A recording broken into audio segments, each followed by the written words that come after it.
Siempre en los trastornos de la conducta alimentaria, como te dije, hay una problemática del ser, siempre, que hay que descubrirla para poder sanar. Por eso es que, aunque la comida juega un rol muy importante, porque la comida hoy en día es información y eso es algo que no entendíamos antes.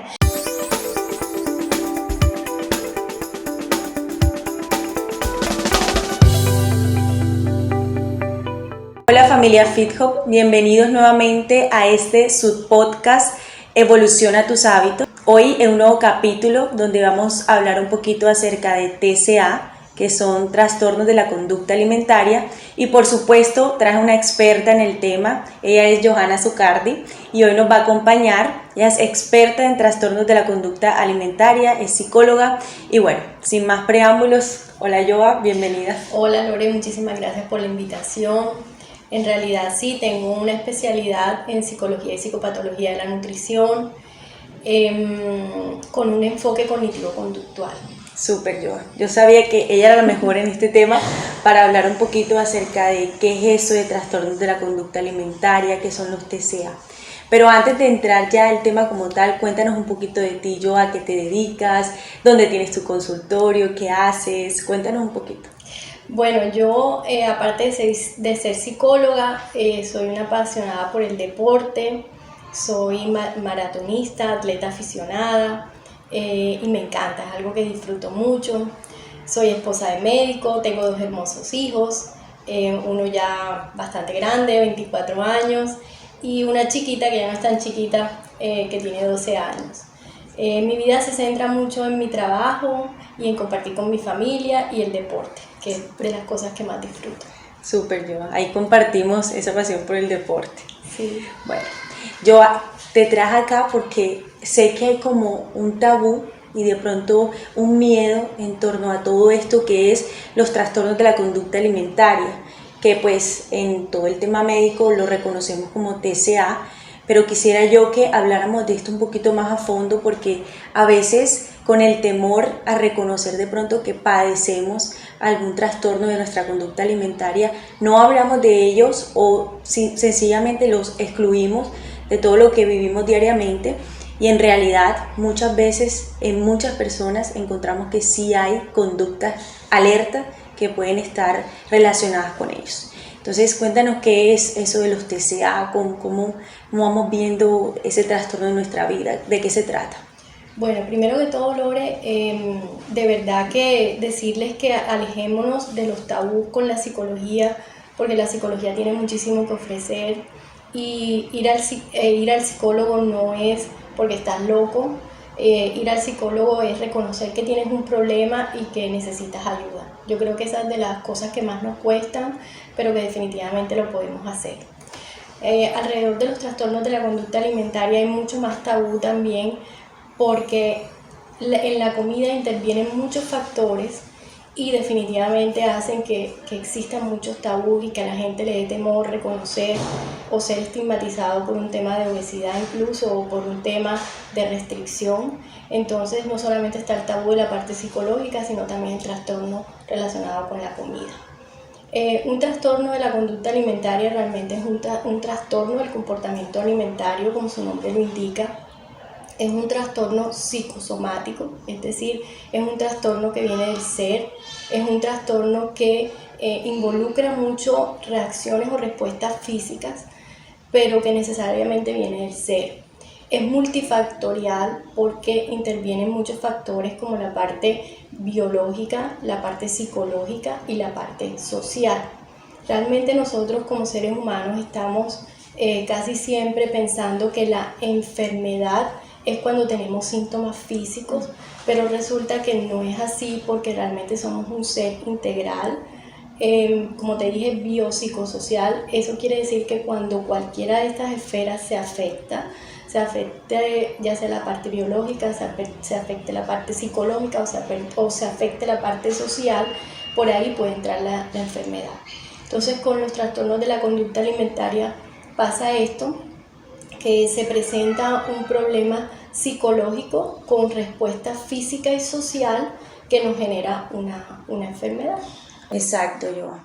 Y esos, o sea, esas respuestas que nosotros vemos son las que manifestamos al momento usualmente de comer, o sea, de relacionarnos con los alimentos. Exactamente. Hay varios trastornos de la conducta alimentaria que se los voy a mencionar y les voy a mencionar como algunas características puntuales para que más o menos los tengamos presentes, como por ejemplo la anorexia, que es uno de los más comunes, junto con la bulimia, que es otro trastorno de la conducta alimentaria, el atracón, del cual profundizaremos hoy un poquito más aquí, junto con la anorexia.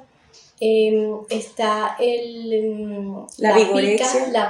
la vigorexia, que hoy en día no se conoce como vigorexia, sino dismorfia muscular, la pregorexia, la ortorexia, el síndrome del comedor nocturno. Básicamente creo que ahí ya te mencioné casi que todos. Sí, y es que a veces, Giovanna, nosotros tenemos como comportamientos al momento de comer y creemos que ese comportamiento es usual o es normal. Y realmente cuando comenzamos como a profundizar en ello nos damos cuenta que podemos estar cayendo en una de estas conductas y que por falta de información o de pronto por miedo a ser diagnosticados con algunas de ellas, pues simplemente las dejamos pasar.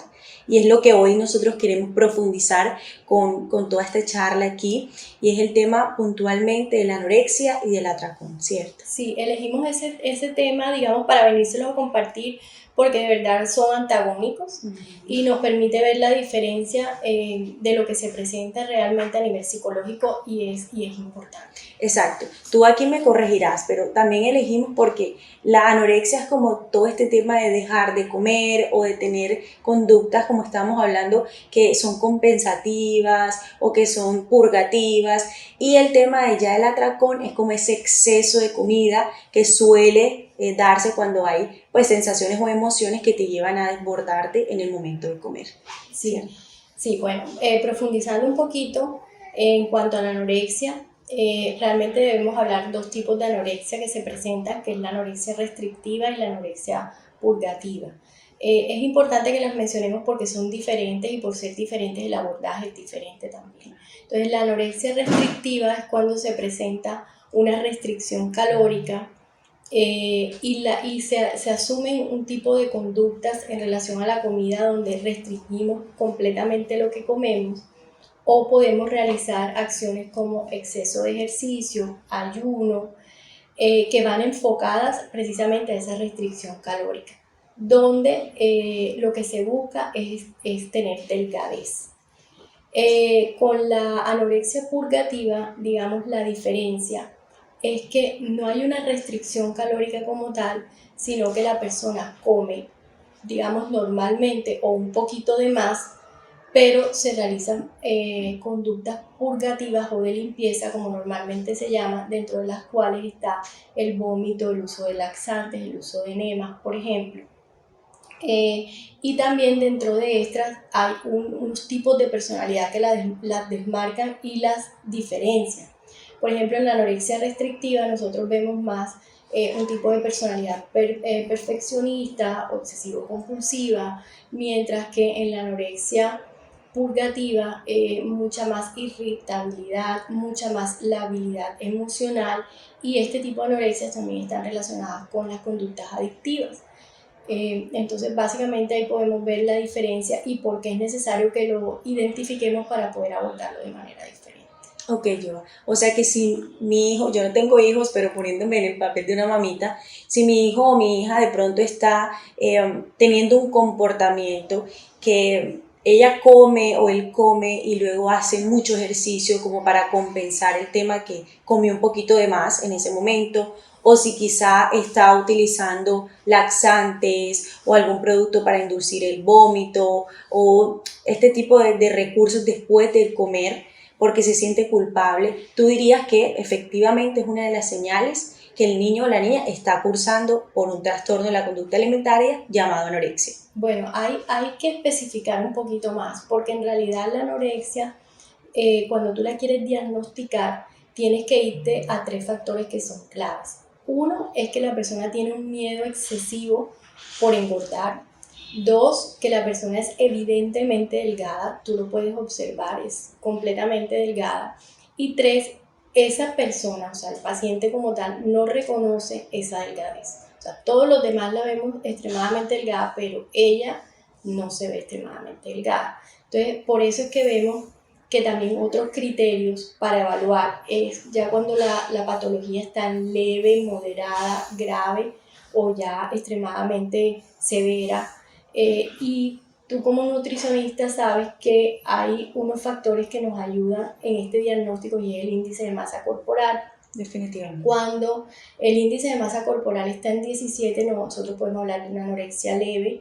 Cuando el índice de masa corporal está por debajo de 17, es decir, 16, moderada, grave cuando está alrededor de 15 y severa o extrema cuando ya está alrededor de 14. Entonces, a veces estos son trastornos que aparecen más que todo como disparadores en la adolescencia. Y muchas de las niñas empiezan con una que otra conducta, digamos, restrictiva, pero no necesariamente tiene que haber una anorexia. Para que se dé anorexia realmente debe haber lo que te mencioné, que ya se presente la delgadez y que se presente ciertas otras asociaciones. Por ejemplo, conductas como papitos que podemos ver, está, por ejemplo, que la persona se demore muchísimo en comer, que esconda la comida, que come y luego inmediatamente va al baño y se demora, que podemos escuchar a la persona vomitando, que se aísla de eventos sociales, por ejemplo, porque no quiere comer, se aísla de su familia también, se aísla de todos los momentos donde hay comida. Entonces, son cositas pequeñas lo que tú dijiste. La persona come, por ejemplo, y enseguida hace ejercicio. Son conductas que ya empezamos a ver como raras, como que la cosa no está bien, que deberíamos evaluar, pero que necesariamente se deben cumplir los criterios que te mencioné anteriormente para diagnosticar una anorexia. O sea, digamos que son conductas que nosotros nos deben alarmar para poner más cuidado en la persona que queremos ayudar, o si estamos cursando nosotros mismos con ello sin identificarlo de alguna manera, porque también creo yo que a veces se vuelve como algo usual, ¿no? Que no prestamos tanta atención, o sea, nos desconectamos tanto del momento que simplemente lo hacemos como por hacerlo, sin poner atención, como si fuera algo rutinario. Entonces finalmente comemos y enseguida nos vamos a hacer ejercicio, pero no estoy parando un momento a pensar por qué mi actitud tiene que ser que cuando yo como enseguida me tengo que ir a hacer ejercicio. O sea, estoy pasando por algo que de pronto yo misma no estoy identificando y necesito ayuda de alguien más. Sí, es muy común de verdad, porque una de las características es la dismorfia del cuerpo, es decir, la persona no reconoce que está teniendo ese problema. Entonces, sí es muy bueno que las personas que estén a su alrededor estén como pendientes, alertas, si ven algo que definitivamente lo que ya hablamos que no es, que no es normal, entonces sí poder brindarle apoyo, porque en este tipo de trastorno es muy común que la última persona en darse cuenta es la persona que está afectada. Que lo padece. Exacto. Entonces, por esas señales, digamos que podemos ir alarmándonos, pero ya es diagnosticada cuando se cumplen los 3 criterios que nos mencionamos. Exactamente. Súper, Joa. Eso creo que es necesario saberlo, porque también digamos que asociamos la anorexia con una persona que simplemente está delgada, y como tú venías hablando, no solamente es el factor de que estoy delgado porque quizá tengo una dieta que no me exige tanto contenido calórico, porque ese factor también puede venir determinado por la genética, por la forma en cómo nace, ¿cierto, Joa? Sí. Por todos estos aspectos. Sí, definitivamente hay, como les dije en un principio, en todos estos trastornos hay unas bases biológicas, unas bases psicológicas y unas bases sociales que nosotros debemos evaluar.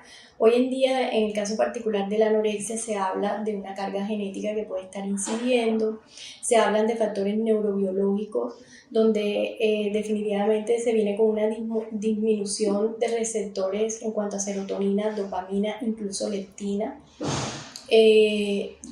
y también unos factores sociales que tienen muchísimo que ver con la adolescencia, porque la adolescencia se convierte en un disparador gigante por todo el tema de identificación, que es cuando más se da en esta etapa. Factores sociales con lo que nos estamos enfrentando con los medios sociales. Aceptación. Factores familiares, como por ejemplo que casi que todos los trastornos de la conducta alimentaria se presentan cuando hay un padre ausente. Un padre, me refiero al padre masculino, la figura paterna. Hay un padre ausente, o en el caso de la mamá, cuando ésta tiene algún tipo de profesión ligada a la belleza o a la salud, que puede ser, por ejemplo, una doctora, una psicóloga, una nutricionista como tú, como yo, con una niña adolescente, o, por ejemplo, mamás que se dedican al salón de belleza o a bailarinas o cosas así. Están relacionados esos factores familiares como desencadenantes en los procesos de trastornos de la conducta alimentaria, porque no solamente la anorexia, también otros trastornos. Es decir, o sea, no solamente ver que el paciente o mi amigo o mi hijo está delgado porque no consume los alimentos, sino que lleva un complejo de situaciones, el hecho de la genética, de todos los neurotransmisores con los que nacemos, de las conductas de nuestros padres, de cómo ellos también nos forman a nosotros, si están o no presentes. Entonces es un tema un poco más complicado, solo el hecho de decir estoy delgado o esta persona está delgada y es anoréxica porque simplemente su peso no es adecuado con su talla o con su edad. Exactamente, y no solo eso, Lore, sino que tenemos que a veces vemos una persona delgada y decimos es anoréxica, pero no sabemos si esa persona, por ejemplo, está atravesando por un problema de depresión, y la depresión dentro de su problemática lo que trae es una variación del apetito. Hay personas que tienen depresión y dejan de comer, hay personas que tienen depresión y aumentan su ingesta, entonces esa variación del apetito puede llevarte también a situaciones donde haya una delgadez. Y a veces estos trastornos de la conducta alimentaria también cursan con otro tipo de patologías, depresión, ansiedad, que generan una sintomatología. Entonces nosotros como psicólogos tenemos que poder identificar cuándo es realmente anorexia, en el caso este que es el que estamos hablando, o cuándo la anorexia viene siendo secundaria a otro trastorno o a otra problemática psicológica también, o incluso física, porque hay unas patologías que nosotros debemos descartar, como por ejemplo la diabetes mellitus, la tiroiditis, que son patologías que cursan con una extrema delgadez y que no necesariamente se deben presentar la anorexia nerviosa. Por eso siempre es bueno consultar cuando nos encontramos ante una duda o ante una sospecha, porque también creemos erróneamente que cuando nosotros hablamos de anorexia, la palabra anorexia es pérdida del apetito. Y resulta que en la anorexia como tal no hay pérdida de apetito. Lo que hay es un control psicológico mediado por querer estar delgado, ¿sí? Claro. No es como una obsesión hacia la delgadez, pero no porque haya algo físico realmente que impida. Por eso es que hay que descartarlo con otras patologías. Pero normalmente el apetito está conservado. Existe, lo que hay es un control. Exacto, es que tener apetito es un acto biológico, fisiológico del cuerpo, que en estos casos se ve, digamos, silenciado por el hecho que estás buscando un objetivo y es estar extremadamente delgado. Exactamente.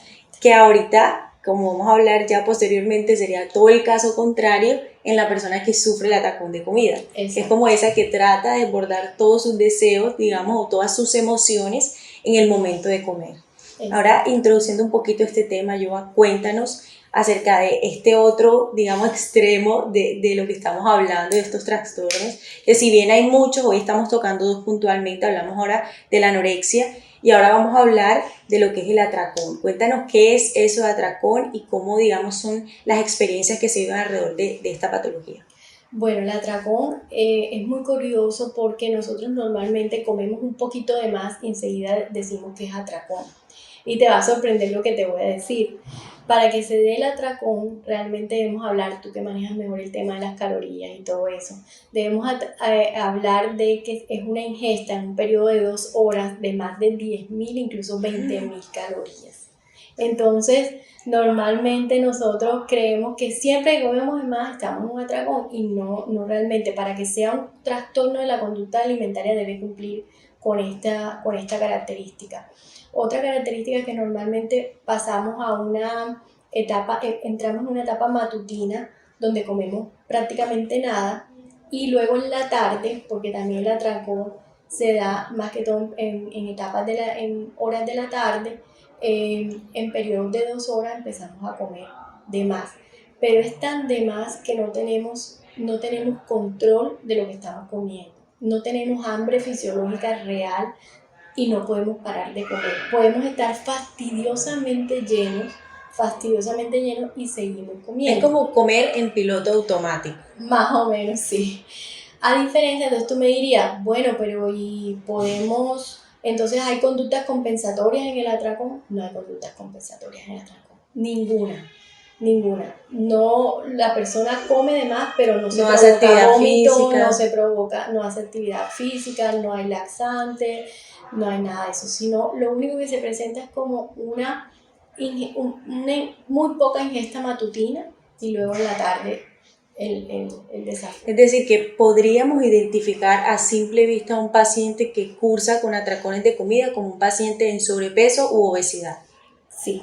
Porque digamos, ya en esas horas que va descendiendo, si bien sabemos que pues, el organismo tiene su cronobiología, que es como el orden circadiano en el cual funciona mejor y nuestras hormonas están más activas en horas de la mañana, decaen procesos metabólicos en horas de la tarde, digamos que toda esa ingesta calórica que suele ser en estos periodos de la tarde se va a convertir muy probablemente en exceso de tejido adiposo y vamos a encontrar un paciente que físicamente o una persona, ya hablando como digamos si fuese un familiar de nosotros, un amigo, una persona que realmente tiene una adiposidad elevada o es una persona comúnmente llamada como gordito o exceso de peso. Sí, porque definitivamente, como te dije, la ingesta es tan alta que normalmente se presenta la obesidad.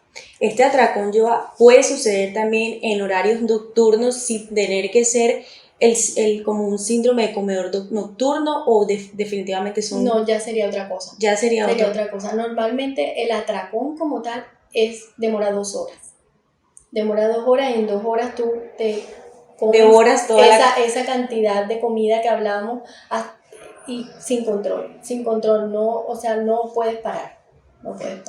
¿Y tú crees ya en toda la experiencia y a nivel profesional que el problema es la comida o el problema realmente surge en otro momento que no hemos identificado, no hemos, digamos, puesto atención y no hemos sanado? Bueno, mira, siempre en los trastornos de la conducta alimentaria, como te dije, hay una problemática del ser, siempre, que hay que descubrirla para poder sanar. Por eso es que, aunque la comida juega un rol muy importante, porque la comida hoy en día es información y eso es algo que no entendíamos antes. Nosotros relacionamos los alimentos solamente con calorías o que nos da energía, pero en realidad la comida es información. Entonces hoy en día en el manejo de los pacientes nosotros hacemos un gran conocimiento en relación a los alimentos para ponerles los adecuados. Por ejemplo, incluir los alimentos con aminoácidos esenciales que tienen valina, triptófano, tiroxina, para que nos ayuden con la deficiencia de serotonina y dopamina que se presenta en gran parte de la mayoría de los pacientes. Entonces es un componente, digamos, integral, no se puede separar.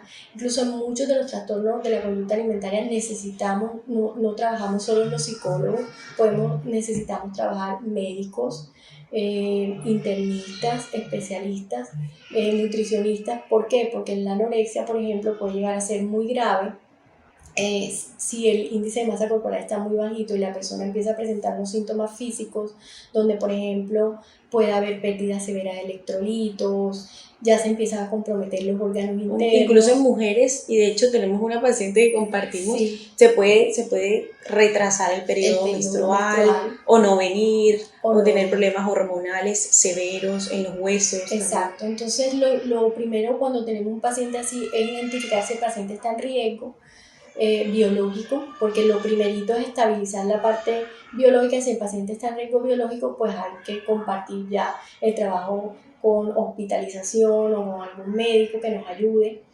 Y no digamos en todos los trastornos cursa así, porque uno debe tener la capacidad de darse cuenta realmente en qué momento necesitas pedir ayuda, en qué momento, dependiendo del caso, puede ser solo con nutrición, solo con psicología, solo nutrición y psicología, y ahí vas mirando. Con el tema de la obesidad, también definitivamente es otro tipo de problemática, pero donde están muy necesitados de autoestima. Sí. Porque de verdad que es gente, por ejemplo en el atracón particularmente, ellos se sienten muy culpables demasiado después de que Después de estos comer. episodios, entonces toca trabajar esa parte de seguridad, esa parte de autoestima, también de cómo se siente cuando se exponen a la calle, cuando salen. Cada vez estamos en una sociedad que nos impone más unos estándares de belleza, donde la delgadez está jugando unos patrones incluso donde se compara con éxito y las mujeres somos más tendientes a eso. Son más Somos más susceptibles. susceptibles a que nos valoren por la parte física, porque eso viene de una gran historia atrás. Hay una historia alrededor de todo eso, de culturas donde se ponían unos aros especiales para alargar el cuello, sí, por ejemplo, porque en esa época la belleza era atractiva si tenían el cuello largo o los pies de una forma. Hoy en día la extrema delgadez, no tener busto, en unas épocas se usaba tener busto, por ejemplo, las caderas anchitas, hoy en día está marcando la pauta, la extrema delgadez. Entonces, socialmente afecta porque si no estás así, entre comillas, no estás cumpliendo con los estándares, socialmente no eres aceptado, eres rechazado, y entonces sufren tanto los gorditos como las personas muy flaquitas. Sí, totalmente de acuerdo. El tema que enfrentamos ahora, incluso con las redes sociales, todo este boom de la tecnología, nos ha hecho también mirar la belleza, y yo creo que estamos ya aterrizando un poquito más el tema en que no es tanto cómo te percibe físicamente, sino lo que proyecta desde tu interior. Y sé que así como tú, yo y muchas personitas, incluso en este podcast hemos hablado también del tema de la aceptación, del amor propio. Hemos aterrizado más en el hecho de que no solamente vernos físicamente, sino proyectar desde nuestro interior algo bonito, algo sano, por todo este tema, porque es que la belleza ha ido evolucionando, y a lo largo que ha ido evolucionando han sometido a la mujer quizá a ese prototipo de belleza de la época. Entonces, como estabas diciendo ahorita, es como todo el tema de estar extremadamente delgado, que si está un poquito de sobrepeso, entonces no encaja en la sociedad. Todo el tema de la dieta se ha convertido incluso también en un factor social en cuanto a la economía. Entonces, si estás comiendo saludable, perteneces a una clase social; si definitivamente no, entonces ya no perteneces. Y ese tema como también autoaceptación y amor propio, creo yo, y tú sabes más que yo en esto, que tiene un factor muy importante al momento de desencadenar un trastorno de la conducta alimentaria, por el hecho de lo que opinan los demás y cómo esas personas nos perciben, y eso cómo cambia nuestro criterio propio al percibirnos frente al espejo, ¿cierto? Entonces es muy importante también tener en cuenta este factor, que si bien tenemos factores genéticos, factores del entorno en cuanto al crecimiento con nuestros padres, también es importante crear como esta personalidad que nos ayude a amarnos, a aceptarnos, y no siempre como creer en el criterio de los demás. Sí, gran parte del trabajo de los trastornos de la conducta alimentaria logra estar de la personalidad. Eso que tú dices es súper importante, porque sí se marcan muchos tipos de personalidad cada vez que aparece un trastorno de la conducta alimentaria. Entonces, no podemos desconocerlo. Como psicólogos indagamos, llegamos a concluir cuál es el tipo de ayuda que necesita. Y de ahí surge gran parte del tratamiento del trastorno de la conducta alimentaria. ¿Y tú qué recomendación le darías de pronto a una persona que quiera ayudar a otra que está cursando por ese trastorno? O si soy yo que estoy cursando por ese trastorno, ¿qué me aconsejarías tú en el momento?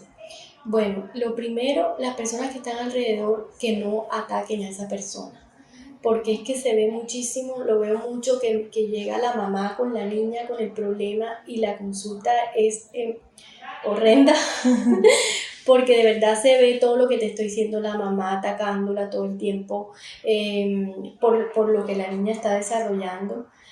Normalmente son niñas que vienen de un proceso donde han sido anteriormente gorditas, y todo el día le dicen gordita y la llaman gordita, y no necesariamente se burlan, sino que los papás usan esa palabra como por cariño, pero ella psicológicamente no la interpreta así. Puede haber alrededor de la comida momentos muy traumáticos, vivir a dieta, vivir en restricciones, por eso te decía, donde la mamá puede tener una apariencia física muy impecable, la hija quiere imitar eso, siempre es como con la tendencia a imitar, y eso no se da. Entonces, lo que les puedo decir es que se relajen en relación al tema, que esto se puede tratar, que hay que ser es amigable, que no hay que generar más presión de la que ya está, Total. sino que más bien es el acompañamiento, es el cariño, Empatía. intentar ser un modelo como papás alejados de la perfección, que es lo que realmente a ellas les sirve, más humano, más real, más del ser, no del tener, que esa es otra cosa que afecta, y así poco a poco. Otra cosa que le recomiendo de pronto a los papitos que las niñas apenas están entrando en la preadolescencia, que todavía hay mucho por hacer, que les dediquen tiempo, que coman con ellas, que coman en familia. A veces por estar muy ocupados, la comida, las niñas terminan comiendo solas. Muchas de las niñas comen en el colegio, solitas o de pronto con alguna amiga, y ahí ya empiezan a haber problemas. Entonces los papitos que puedan tener espacio de comer con sus hijos es de las cosas que yo más recomiendo. Darles espacio, no darles como es que tienes que comer, es que tú nada más comes pasto, porque también los vegetales son el pasto. Entonces pasto o mata. No hablar de estas cosas, intentar que cuando estén con la persona el tema comida sea ignorado lo más posible, porque a ellos les genera muchísima carga, Claro, enfrentarse a eso. Entonces dejarlos que coman de manera espontánea es lo más recomendable. Obviamente, si no estamos frente a situaciones donde se peligre la vida, porque ya ahí sí cambiaría completamente. Pero en la recuperación lo importante es más el acompañamiento, el entender, y uno como psicólogo debe trabajar con la familia también, porque esto que te estoy diciendo no lo saben y cometen errores es precisamente porque no lo saben. Pero apenas tú los trabajas y los dices, ya ellos empiezan a darse cuenta, y es clave y fundamental en la recuperación de la persona. Súper.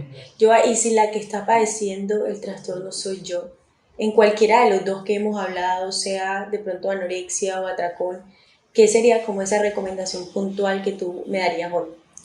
Bueno, la recomendación puntual es que busques ayuda y que no te sientas mal por buscar ayuda, porque de las cosas que más cuesta reconocerla es reconocer el problema. Tengo pacientes que me ruegan que nunca les diga a los papás que están pasando por eso, porque el tabú es tan grande que lo manifiestan. Entonces, que busquen un buen terapeuta, que busquen una buena orientación, que hay formas reales de ayudar, no traumáticas. Y perder el tabú, reconocerlo es como el primer paso, que es lo más difícil, porque realmente la anorexia es lo que más cuesta. Pero una vez ahí, ya la adhesión al tratamiento psicológico es muy buena. Es mucho más viable. Es mucho más viable si tú empiezas a reconocer y pones un poquito de tu parte. No quiero decir que sea fácil, porque también pueden venir las recaídas. Normalmente en este tipo de procesos, sobre todo cuando hay adicciones alrededor, es muy normal que haya recaídas, y también debemos estar preparados para eso. Puede haber curación cuando lo cogemos a tiempo y cuando la adolescencia es un disparador, y ahí podemos estar hablando de curación en algunos casos, pero tenemos que estar preparados para que haya recaídas. Por eso la capacitación de la familia es tan importante, y de las personas que están cerca, porque el apoyo siempre debe estar ahí presente. Claro, digamos que es un proceso, o sea, inicia un proceso, pero no como lo voy a iniciar, lo voy a terminar en tanto tiempo, sino más bien es como un proceso guiado. Lento, donde vas a mejorar mucho, pero debes estar también preparado para que haya recaídas. Claro, y eso es muy importante tenerlo desde el principio bien claro, porque también en ese momento de exigencia pensamos como que no voy a comenzar y voy a terminar y va a ser de esta manera, sino que más bien ser flexibles con nosotros mismos y comenzar a reconocer que es sumamente importante. Si hay algo en nosotros con lo que no nos sentimos tan bien, o que nos está, digamos, perturbando en algún momento, lo que tú dices, es muy importante buscar la ayuda, y ahorita hay muchos profesionales con capacidades como tú, por ejemplo, muy altas para poder ayudarnos, y nos estamos dando cuenta, y esto te lo digo a modo personal, que el tema de la alimentación y la nutrición no solamente debe ir enfocada en lo que hablábamos ahorita, en un tema biológico, porque no solo somos seres biológicos, somos seres sociales, espirituales, que compartimos, y necesitamos como hacer esta unión que es muy bonita entre todas las profesiones para sacar adelante procesos que realmente nos necesitan como grupo de apoyo profesional. Sí, así es. Entonces yo muy feliz de que hayas compartido esto con nosotros. No sé qué le quieres decir a la audiencia, dónde te pueden encontrar, tus redes sociales, si te quieren poner en contacto contigo y bueno, una recomendación final para todos. Ay, muchas gracias, Lore. De verdad que estos espacios son lindísimos, son maravillosos porque uno genera mucha ayuda. No sabes el impacto que tiene a veces que ay, ella está diciendo algo con lo que yo me identifico. Y eso es súper bonito. Hay unas páginas en internet que son Pro Ana y Pro Mía, que están muy enfocadas al tema de la anorexia de manera negativa, pero que básicamente lo que las niñas encuentran ahí es apoyo de ser escuchadas, ¿sí? De sentirse identificadas con algo que están viviendo. Entonces, gran parte de la terapia y del apoyo definitivamente es dar espacio, dar escucha, y que ellas se sientan apoyadas, que no se sientan raras, que no se sientan diferentes. Entonces no duden en buscar ayuda. Mis redes son como mi nombre, Johanna Zucardi. Cualquier cosa con muchísimo gusto. Gracias, Joa, y finalmente también gracias a todos ustedes por estar aquí, por acompañarnos, por escucharnos, y ya pues nos despedimos. Nos veremos nuevamente en otro capítulo de su podcast Evoluciona tus hábitos.